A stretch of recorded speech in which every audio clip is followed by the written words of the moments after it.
All right. Hey, everyone. It is nice to be here with you today. Good to see all your smiling faces or the photo that you give me to see. Either way, I'm happy to see you here today. Good to be here. So, I'm interested in some of your thoughts on what we covered. One of the things that, sometimes people write and say, hey, you said we were going to talk about this in the after class. And I don't mean to lie to you. I just, maybe I forgot. So if I forget something that we were supposed to talk about in the after class, I'm going to ask you to help remind me of some of those things. I know we covered quite a bit today. Obviously, I brought up some of the connections in the Hebrew Bible where certain predictions of, say, Josiah, I know some of you might be interested in that piece. I also know that our audience comes from different places in the religious spectrum. So we might have people who are more fundamentalist Christian. We might have people who are more associated with the Hebrew Bible. So all those things come into play when you present a class. So I want this to be a dialogue. I want us to have some good conversation. I want you to share with me some of your ideas. And so I see OV's got his hand up. He's jumped up and waved for us. Hey, OV, how are you? Doing good, Ross. Good to see you, man. Thank you. So a few points on the title here. Did Moses point to Jesus? And I'm thinking, well, maybe we should say, did the Pentateuch point to the Messiah?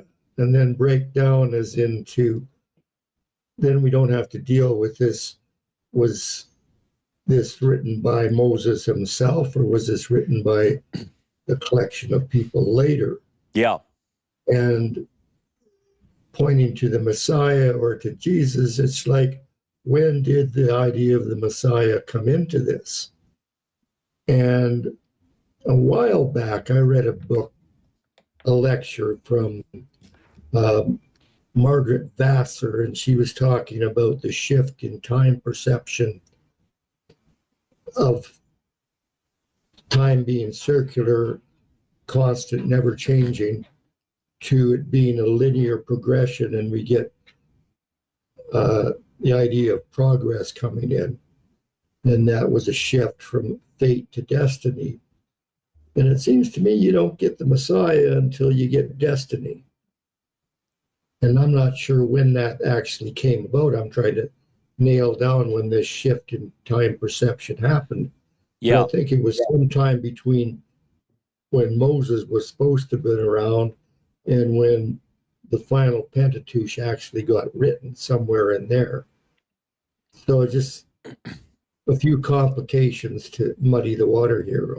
No, I don't think that's muddying it at all. And I'll give you a little bit in response as to why I didn't say, I did get into in the class, I would mention Moses / Torah, Pentateuch. It does muddy the water for some. But just to make one point, I've not even gotten into the idea of Messiah yet. And one of the things that's interesting is that when I first got into this field of study, I guess you'd say, or became interested in understanding it in its original context, the first thing I met, and maybe you can relate, OV, is that you go, well, what were the messianic expectations in the first century? And that's a very interesting study.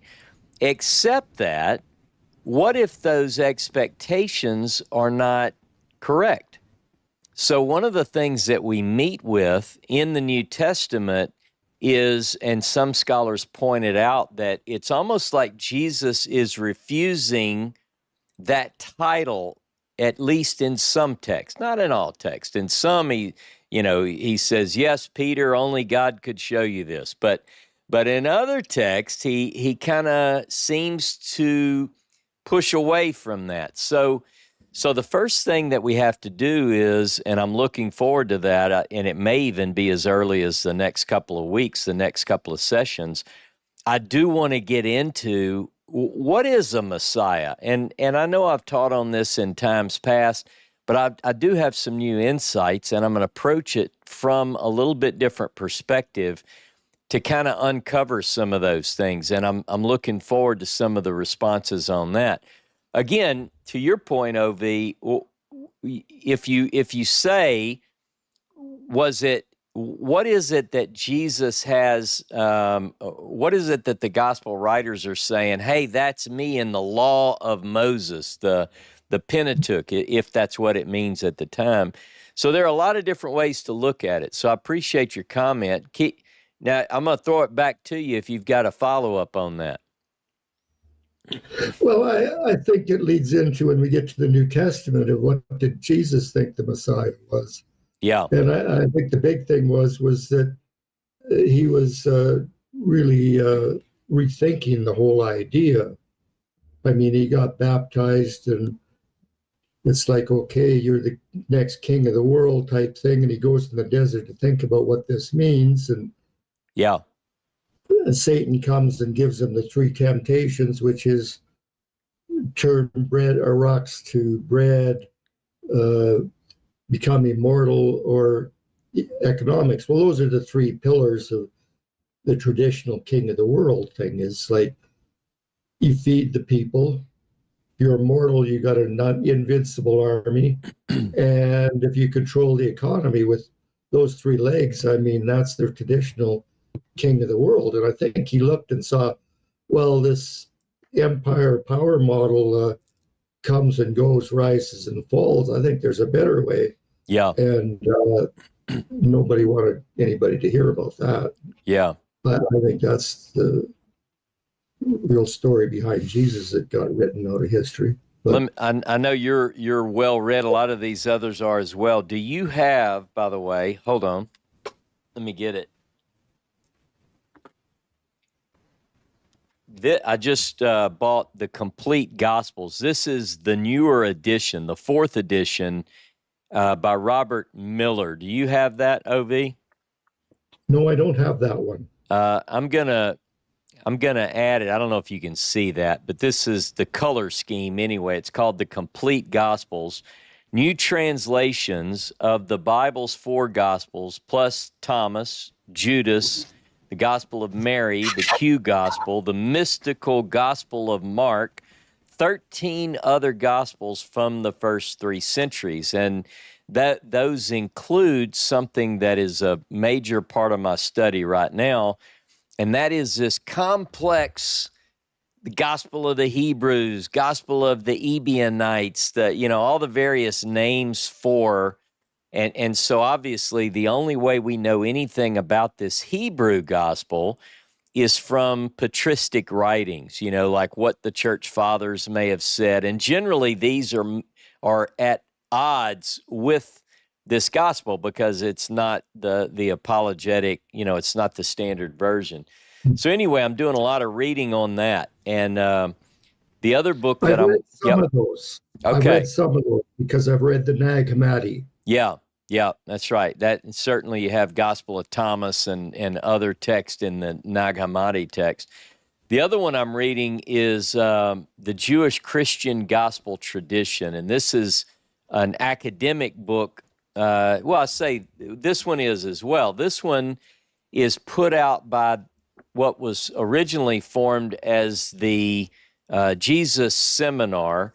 And I know not everybody, I see Doug's coming up next, so he can blast the Jesus Seminar. He and I think a lot alike on some of these things, but this is what came out of that. And when you mentioned the kingdom, one of the things that I find interesting is that the way that the Complete Gospels translates some of these terms is quite interesting. So it takes some phrases, the kingdom of God, and I can't remember how they translate it. Maybe I'll find it in a minute and let you know what it said. But anyway, good stuff though. Well, I don't want to cut you short. What else you got, Ov?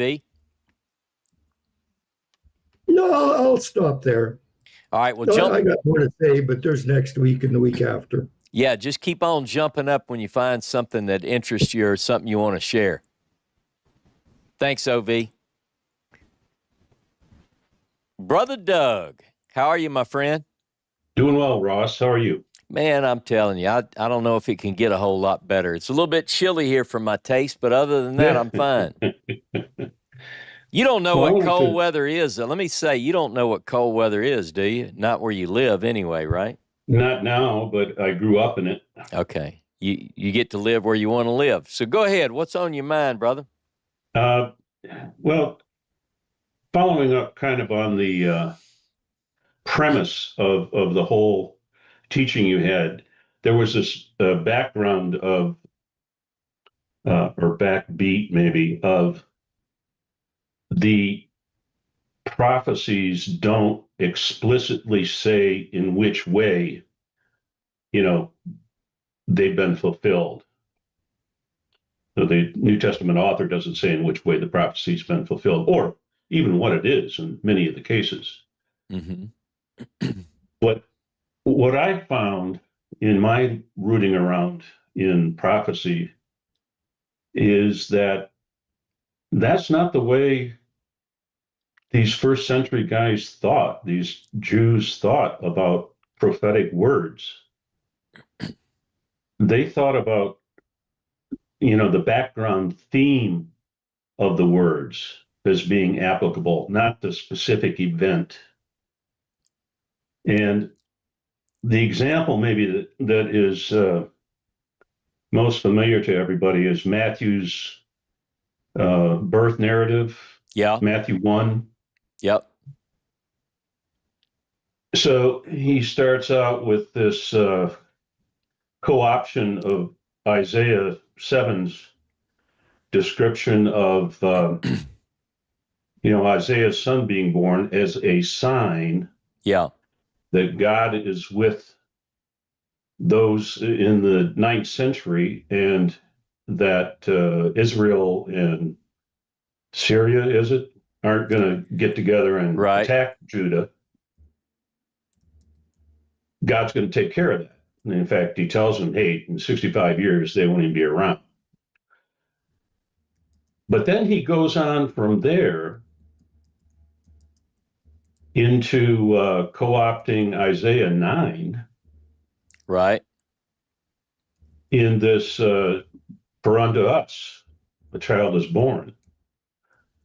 And a lot of people get bothered by the fact that Matthew just seems, or the author of Matthew just seems to be kind of cherry picking these verses wherever they may occur that he feels they can be applied. But it is also true that all of Isaiah 7 to 12, scholars call the volume of Emmanuel. They're all tied together in this base theme of God being with us. Yeah. Showing us that he's with us. And so in that context, the use of the Isaiah 4 prophecy and the use of Isaiah 9, 6 through whatever it is, 7 prophecy, make perfect sense because he's referring to this background concept of Emmanuel. Yeah. So I guess my point is I wouldn't get all too bothered by the fact that there aren't specific verses that one can point at to substantiate whatever the case is that the New Testament author is trying to make. In many of these cases, it's like this one I pointed out from Isaiah, that it's just a thematic reference, not a specific reference. Well, let me just jump in and say I wanted to be really, really razor focused today on the Torah and not the prophets or the writings. So, in other words, in a previous class, I touched on Matthew chapter 1 and how other ancient authorities would use passages take things which some would allege are out of context. And I said, well, hang on. This is the way these guys did this at the time. Look at this Talmudic thing. Look at this. Look at that. Look at the Dead Sea Scrolls. So I agree with you. What I wanted to do today was see if I could present the main two texts, which I see as tying the Pentateuch to the role, life, mission, whatever of Jesus of Nazareth. And then, I hope in future classes to jump into more detail around the complexity, even more so than I've covered previously, of some of these prophetic texts. Because as you and I both know, there are some who say, nope, he doesn't fit the bill. I see this 100, no, I don't. Let me not use exaggeration. I see this often on social media, on these Jesus-hating Facebook pages, that for some reason, somebody that I do know and love will comment on them, and then I see their comments, but they're just bashing. They don't know, they wouldn't know history, not my friends, but these other people don't know history. They're just being polemical and trying to bash Jesus and Christianity. And so I want to build up the case where I say, well, hang on, you're applying the same method to defend the modern, say, Jewish view of the Messiah, and quite possibly and quite often you're not in line with the text either. So I agree with you. We have to look at these things and say, what is Matthew trying to do here in, say, Matthew 1 and 2? And I don't think Matthew, or the writer of Matthew's gospel, is saying that Isaiah 7:14 was written solely for the purpose to predict the birth of Jesus. And I think if you ask Matthew, if he walked in the office here, and I welcome him to do that if he could, but if he did come in, I would say, hey, while you're here, make a cup of coffee, but did you mean, and I think he would say, absolutely not. It's what I'm trying to do here is, and he would lay out his case. Yeah, those who take things completely out of context. Well, first of all, the whole assumption that there is a contextual match between the event in the Old Testament and the event in the New is a category error. They didn't think that way. They thought analogically, not logically. Give me an example. Can you? Is it easy, or did I? Well, analogic is more dealing with patterns of symbols than patterns of facts. That's maybe the simplest way to think about it. Yeah. But there is another, in some cases, you can't find a thread at all between the reference and the original prophecy. And when you get to that place, and some scholars can identify some of those situations where they just throw up their hands and they say, I don't get it. I don't see why he's using this. They call that assimilated use. Okay. That's when you have a word match, maybe a partial phrase match. Yeah. That's picked up on. It has nothing to do with context. It has to do with the words themselves. Right. That they call assimilated use. Gotcha. And and that's what we find in some of the rabbinic material is also the same. Oh, exactly. It's full of it. Yeah. Full of it. Anyway, that's only the only points I wanted to share. Hey, well, good stuff. Well, hang around, Doug, if you can, and jump back in if something else hits you. Okay. Thanks. Thank you, brother. Well, hello, Sue. How are you, my friend? Well, hello. It was a wonderful lesson today. Once again, you've given me lots to think about. Thank you, my friend. I don't trust my own logic, so maybe you can help me see if I'm seeing this straight. Okay. I agree entirely that when Yeshua gave those two references and said, that's me in the scripture. I agree that he saw himself in those passages and he understood the meaning, that he was the messenger sent. Not that he was to be worshiped, but he was the messenger bringing the manna from God. So then you get into the actual Gospels, and over they say, the scriptures speak of him. Well, if I was an early believer and somebody said the scriptures foretell, speak of him, my first question would be, well, which scriptures? Yeah, show me. Show me. Yeah. I'd love to see them. And yet, each time that phrase is brought up, the scriptures speak of me, there's no mention of what those scriptures are. Yeah. And still, we do get Yeshua actually bringing those scriptures up. So to me, here's what I'm coming up with, and I would appreciate if is my logic clear? To me, it seems like Yeshua knew who he was and what he was teaching and why he was sent.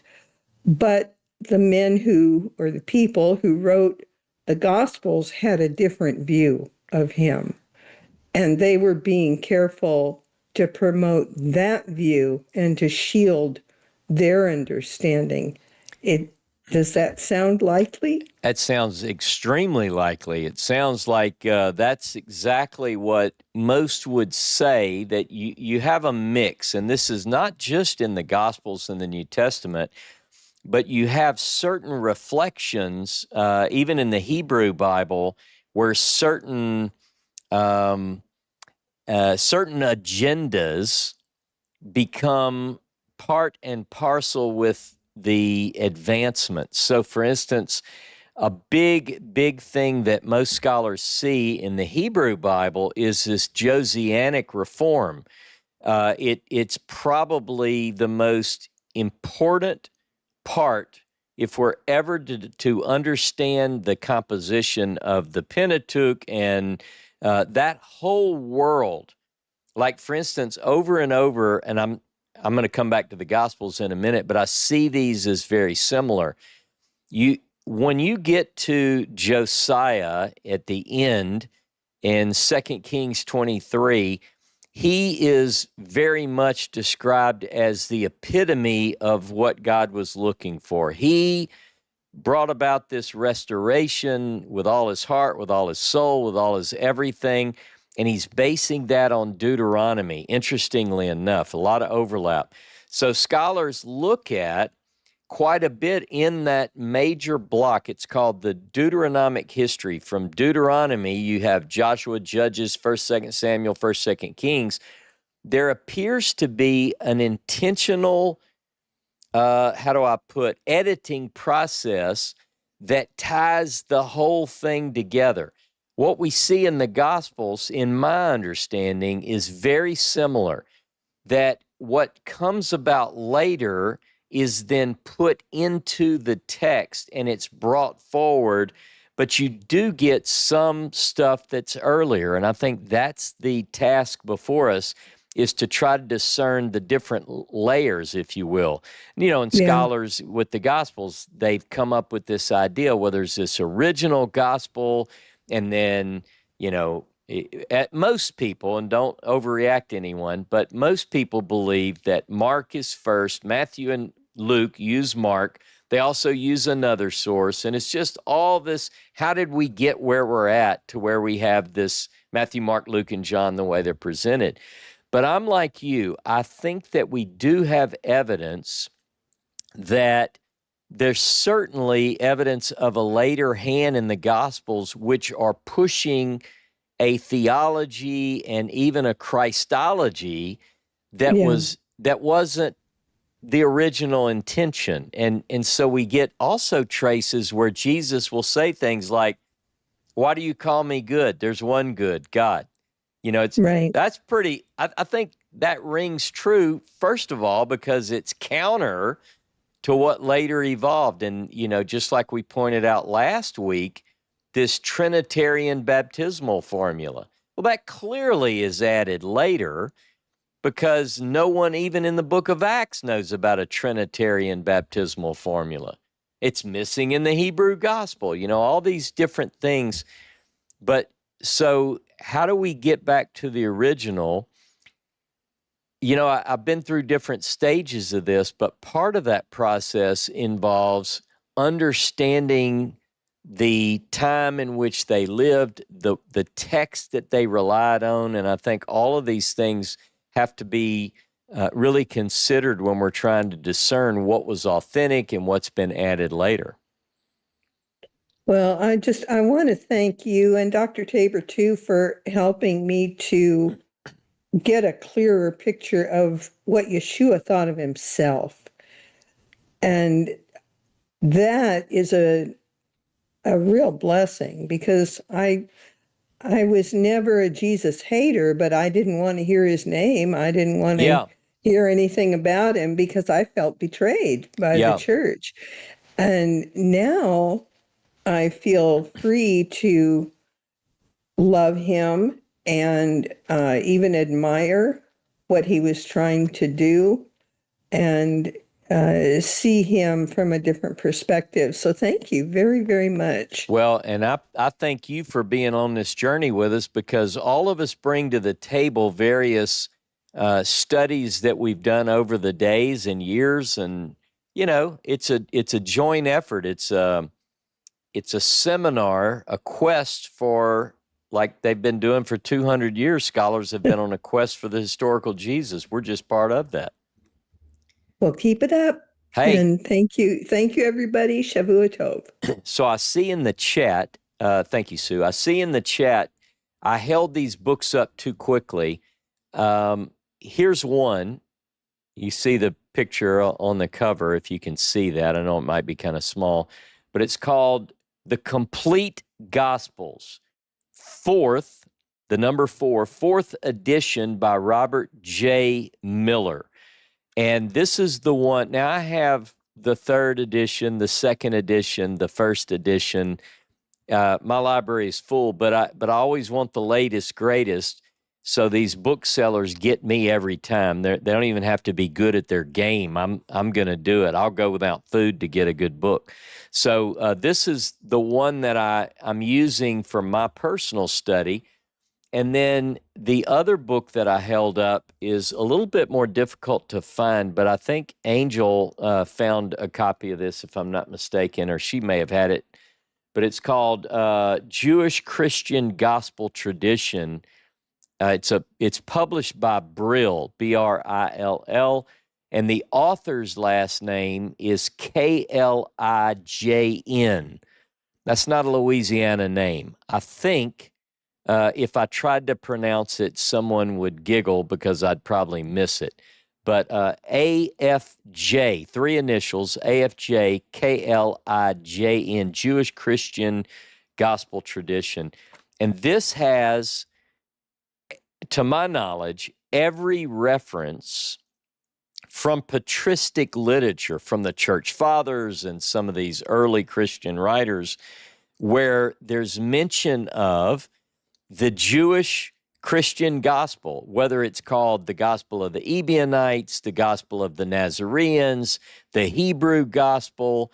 We have all sorts of names. And what this has caused is some confusion, to say the least, among modern scholars who are trying to say we have these references that say Matthew wrote the oracles first in his native language, and then others, so I get people say, you said Mark was first, but we know from Papias that Matthew wrote first in the Hebrew. And anyway, all of those quotes are in there, and it is a fascinating book. I encourage people to read about it.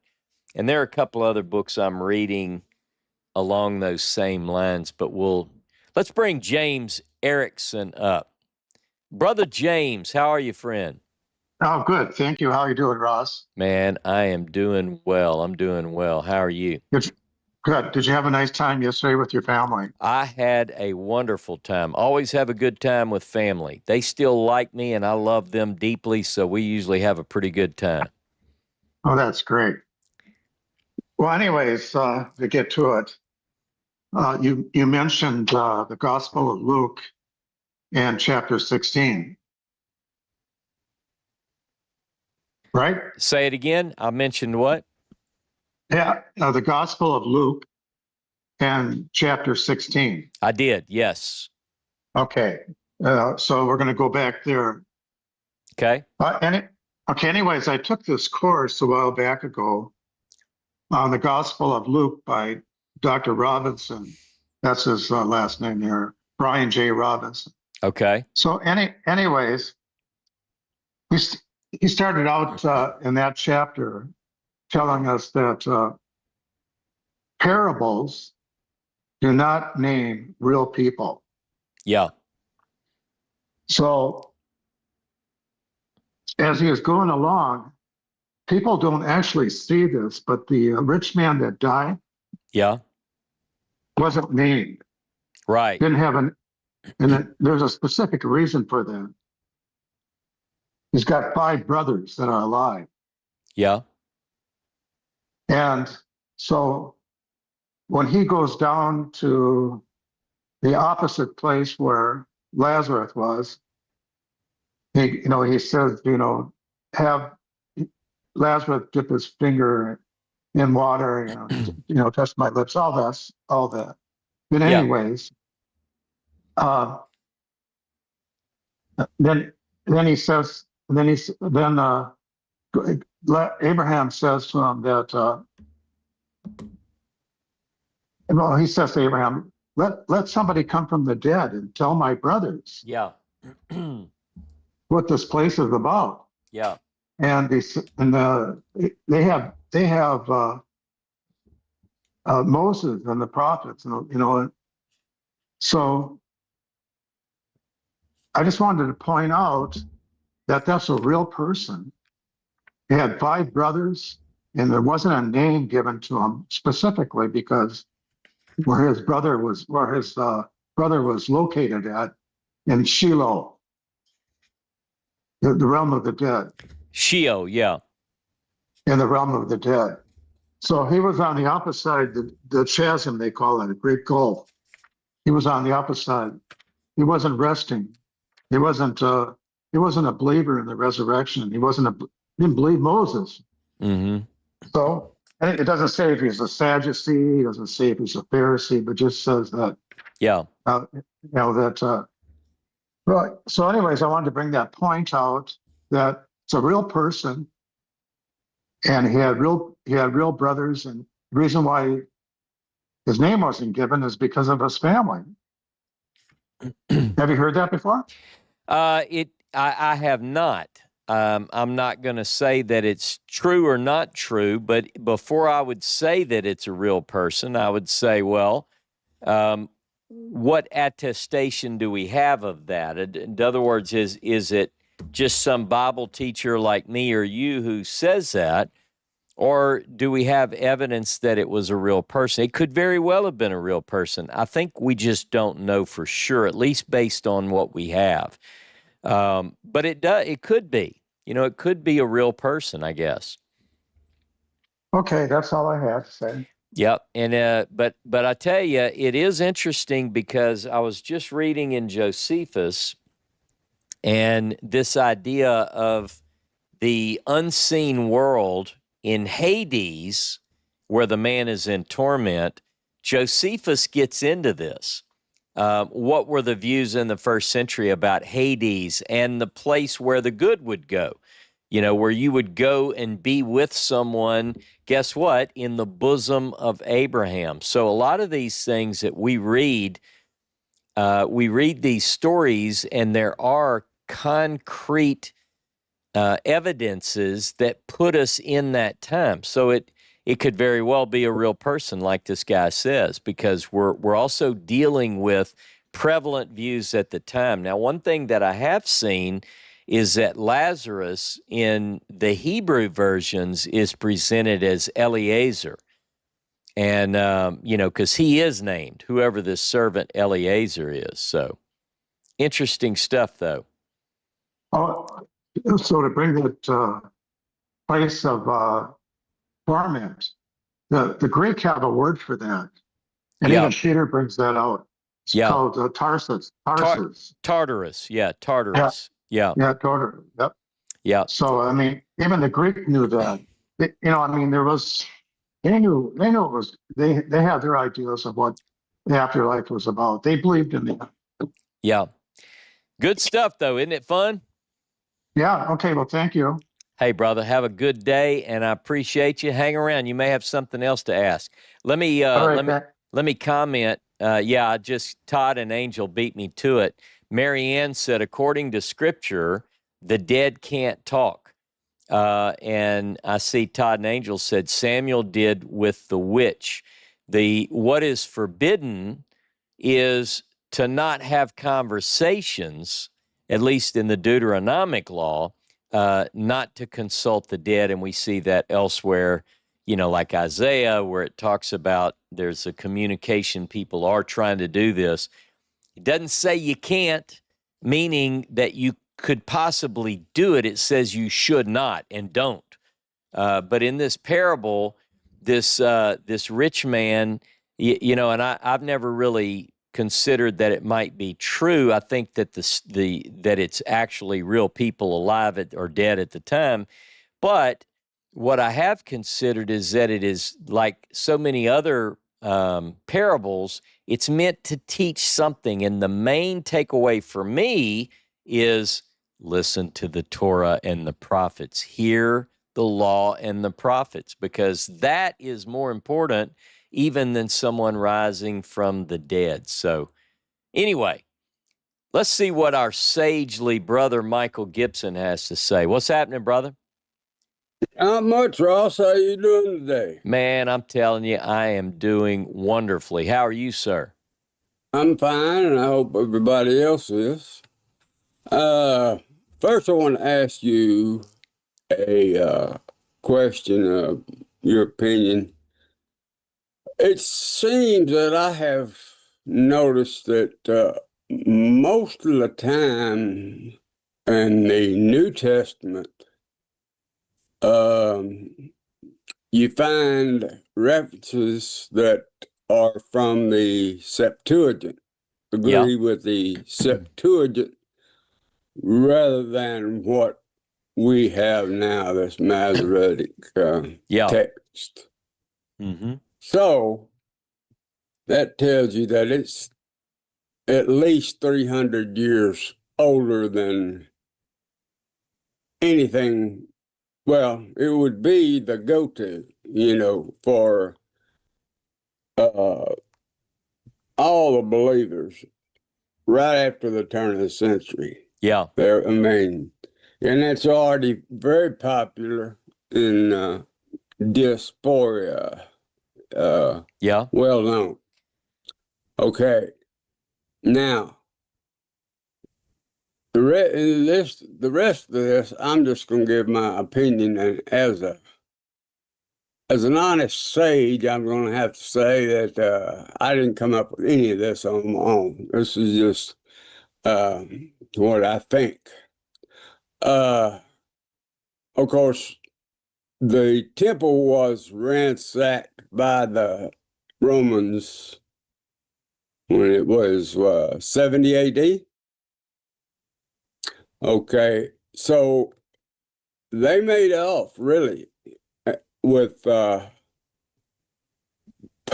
probably wasn't much left in scriptural material there inside Jerusalem, inside the temple. They pretty well ransacked. Okay, now the Alexandrian library had burnt down before this. Now, in the Alexandrian library was a complete a complete Old Testament, not just the Septuagint, which was there also, but there was a complete Hebrew Old Testament. But unfortunately, it burnt down. All right, so this is my theory. I don't think that right after 70 AD that there was probably a complete. It would be pieces and parchments. Now, of course, they hadn't found the Qumran scrolls, but there would be pieces and parchments.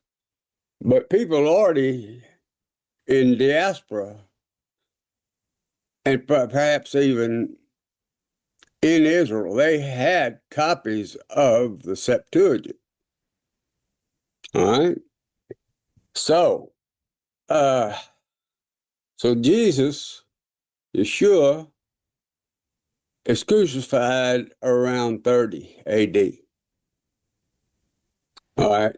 So you've already begun to have a competing religion.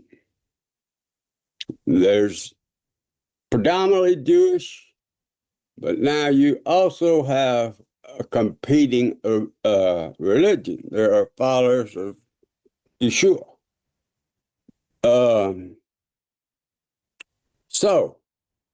And you don't have, I don't believe they had a complete copy of the Old Testament, per se.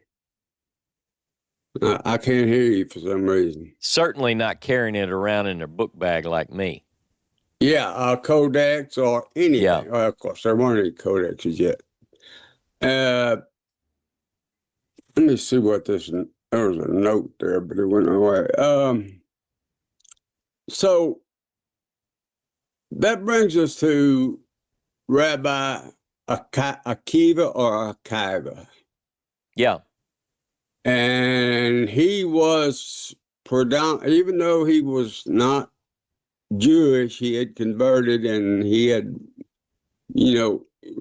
gotten such a lot of esteem that he was probably I would say, one of the most esteemed Torah scholars of that day. And I believe he was really tasked with putting together what we now have as the Masoretic text. Okay. Bear in mind, he's putting this together during a time when there is a competing religion.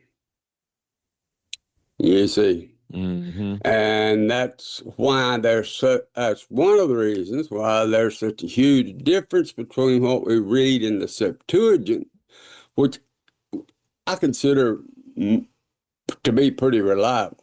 Yeah. It's well before Akiva. Akiva is doing this after, and probably after Jesus' crucifixion, Oh, yeah. when this competing religion is coming up. And so I believe he put this together. Well, I know he did, because I have hammered and hammered and hammered, and I always believe that taking away the 100 years from the first birth of the first son of all the patriarchs is a dead giveaway. And you're getting into the math now then.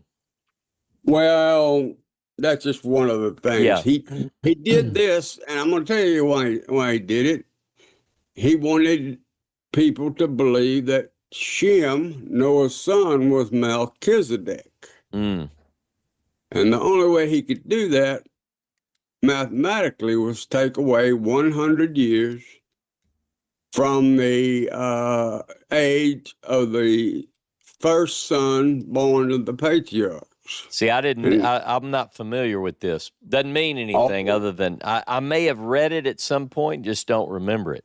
Okay, well, I know you got a copy of the Septuagint. I do, yeah.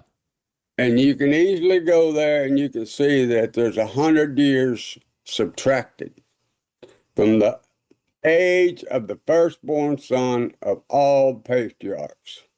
It was very easy to do because their ages are given in hundreds and tens and single numbers. Gotcha. So all he has to do is take away 100. And he basically, and I want to guess it's around 1,400 years that he disappears. Mm-hmm. So he can say that Abraham actually met Shem, and that Shem was actually Melchizedek. All right. Okay. Now, and man, I get blue in the face about that because it's so obvious to me. But anyway, let's say a Akiva is putting together. He's assembling this new, what will be a Masoretic copy with letters that Moses couldn't have even read. It's not got the Masoretic vowel points, but these are new letters. Okay. So, and it's also, like I say, he's got an agenda because there is now a competing religious group. And let's just say, and I want to point this out as just an example of how Akiva was sort of misled, because he believed, from what I understand, that Bar Kokhba, who led the rebellion, was a Messiah, that he was going to free these people, he was going to defeat the Romans, and I think he claimed that he was the Messiah. So I lost you again. Sorry, I was going to say, let me pause you 1 second. We're going to tell our YouTube audience goodbye, and I'm going to jump into this with you, and we're going to talk a little bit about this, the Septuagint versus the Masoretic text, and maybe you can see if this jives with what you're finding on your research too. So if you're on YouTube right now and you're part of the Yachad, please join us on the Zoom call. We're going to be here for a little bit longer. So otherwise, we will see you next week. Thanks for joining.